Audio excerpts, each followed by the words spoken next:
పరిశుద్ధ గ్రంథం ఛానల్ వీక్షిస్తున్న ప్రతి ఒక్కరికి దేవుని పేరిట వందనాలు తెలియజేసుకుంటున్నాం. ప్రేమ, సంతోషము, సమాధానం సదా మీకు తోడైండి నడిపించునుగాక. నిన్నటి దినాన్న యోబు గ్రంథము 8వ అధ్యాయం చదువుకున్నాం. ఈరోజు యోబు గ్రంథము 9వ అధ్యాయం చదువుకున్నాం. అప్పుడు యోబు ఇలాగ ప్రత్యుత్తరం ఇచ్చెను, వాస్తవమే, ఆ సంగతి అంతయని నేను ఎరుగుదును. నరుడు దేవుని దృష్టికి ఎట్లా నిర్దోషయోగును? వాడు ఆయనతో వ్యాజ్యమాడ గోరిని ఎడల 1000 ప్రశ్నలలో ఒక్కదానికైనను వాడు ఆయనకు ఉత్తరం ఇయ్యలేడు. ఆయన మహావివేకి, అధిక బల సంపన్నుడు. ఆయనతో పోరాడి తెగించి హాని నొందని వాడెవడు? వాటికి తెలియకుండా పర్వతములను తీసివేయువాడు ఆయనే.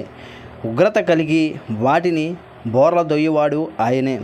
భూమిని దాని స్థలములో నుండి కదిలించువాడు ఆయనే. దాని స్తంభములు అదరచేయువాడు ఆయనే. ఉదయింపవద్దని ఆయన సూర్యునికి ఆజ్ఞాపింపగా అతడు ఉదయింపడు. ఆయన నక్షత్రములను మరుగుపరచును. ఆయన ఒక్కడే ఆకాశ మండలములు విశాలపరచువాడు. సముద్ర తరంగముల మీద ఆయన నడుచుచున్నాడు. ఆయన స్వాతి, మృగశీర్షము, కృత్తిక అను వాటిని దక్షిణ నక్షత్ర రాశులను చేసినవాడు. ఎవడను తెలుసుకొనలేని మహత్తైన కార్యములను, లెక్కలేనన్ని అద్భుత క్రియలను ఆయన చేయుచున్నాడు. ఇదిగో, ఆయన నా సమీపముగా గడిచిపోవచ్చున్నాడు కానీ నేనాయనను కనుగొనలేను. నా చేరువను పోవచ్చున్నాడు కానీ ఆయన నాకు కనబడడు. ఆయన పట్టుకొన పోగా ఆయనను అడ్డగింపగలవాడెవడు? నీవేమి చేయుచున్నావని ఆయనను అడగతగిన వాడెవడు? దేవుని కోపము చల్లారదు. రహాబు సహాయులు ఆయనకు లోబడదురు. కావున ఆయనకు ప్రత్యుత్తరం ఇచ్చుటకు నేనెంతటి వాడను? ఆయనతో వాదించుచు సరైన మాటలు పలుకుటకు నేనెప్పటి వాడను? నేను నిర్దోషినై ఉండినను ఆయనకు ప్రత్యుత్తరము చెప్పజాలను. న్యాయకర్త అని నేను ఆయనను బతిమాలు కొనుదునగును. నేను మొర్రపెట్టినప్పుడు ఆయన నాకు ఉత్తరం ఇచ్చినను, ఆయన నా మాట ఆలకించినను నేను నమ్మజాలను. ఆయన ఆలకింపక పెనుగాలి చేత నన్ను నలగొట్టుచున్నాడు. నిర్నిమిత్తముగా నా గాయములను విస్తరింపజేయుచున్నాడు. ఆయన నన్ను ఊపిరి తీయనీయుడు. చేదైన వాటిని నాకు తినిపించును. బలవంతులు శక్తిని గూర్చి వాదము కలగగా నేనే ఉన్నానని ఆయన అనును. న్యాయవిధిని గూర్చి వాదము కలగగా ప్రతివాదిగా నుండ తెగించువాడెవడని ఆయన అనును. నా వ్యాజ్యము న్యాయమైనను, నా మాటలు నా మీద నేరము మోపును. నేను యథార్థవంతుడనైనను దోషిని అని ఆయన నన్ను నిరూపించును. నేను యథార్థవంతుడనైనను నాయందు నాకిష్టము లేదు. నేను నా ప్రాణము తృణీకరించుచున్నాను. ఏమి చేసినను ఒకటే. కావున యథార్థవంతులనేమి దుష్టులనేమి భేదము లేకుండా ఆయన అందరినీ నశింపజేయుచున్నాడు.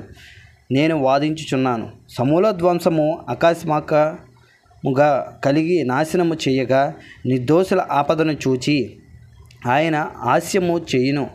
భూమి దుష్టుల చేతికి అప్పగింపబడి ఉన్నది. వారి న్యాయాధిపతులు మంచి చెడ్డలు గుర్తింపలేకుండా ఆయన చేయును. ఆయన గాక ఇవి అన్నీయు జరుగుచుండు మరి ఎవడు? జరిగించువాడెవడు?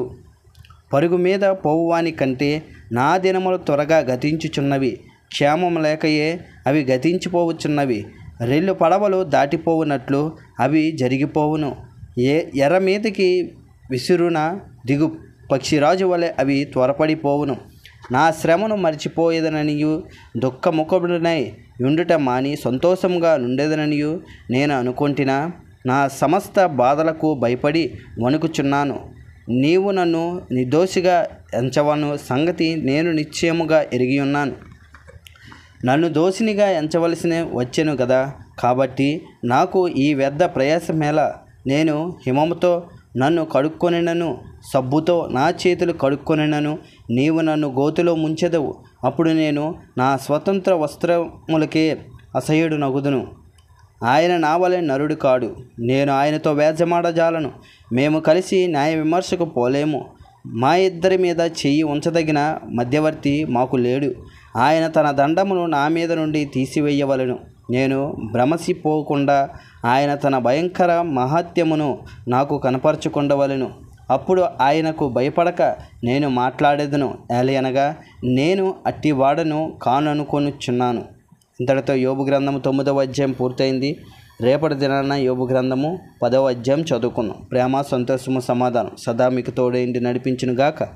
ఆమెన్.